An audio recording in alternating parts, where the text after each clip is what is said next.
Hello పిల్లలు, ఈరోజు మరొక స్టోరీ చెప్పుకుందాం. ఆ స్టోరీ పేరు ఎవరికి చెప్పుకోను నా బాధ. ఒక ఊరిలో ఒక పెద్ద తోట ఉంది. ఆ తోటలో రకరకాల పండ్ల చెట్లు ఉన్నాయి.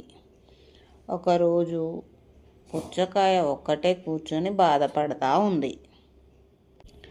అది చూసి పక్కనే ఉన్న మామిడి పండు, ఏంది పుచ్చకాయ, ఎందుకలా బాధపడుతున్నావు అని అడిగింది. దానికి ఆ పుచ్చకాయ, ఏం చేయమంటావు బావా, ఈ మనుషులు నేను దొరికితే చాలు కత్తితో ముక్కలు ముక్కలుగా చేసి తింటా ఉన్నారు అంది. దానికి ఆ మామిడి పండు, నిజమే, నన్ను కూడా పట్టుకుని పిసికి పిసికి కండ మొత్తం కరిగి గుజ్జు గుజ్జు అయ్యేలా నలిపి నలిపి తింటా ఉన్నారు అంది బాధపడుతూ. ఆ మాటలు వింటున్న అరటిపండు, ఈ మనుషులకు కొంచెం కూడా జాలి లేదు, దయ లేదు, నన్నైతే ఏకంగా తోలు వలచి మరీ తింటూ ఉన్నారు అంది.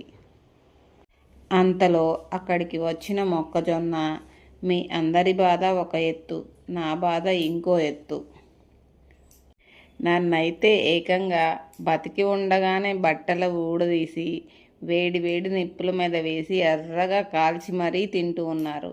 ఎవరికి చెప్పుకోను నా బాధ అంది కన్నీరు పెట్టుకొని. నిజమే, మా అందరికన్నా నీ బాధే ఎక్కువ అంటూ అన్నీ ఆ మొక్కజొన్నను ఓదార్చాయి. కథలోని నీతి ఏమిటంటే, మనకొచ్చిన చిన్న బాధ అయినా మనకు చాలా పెద్దగా అనిపిస్తుంది.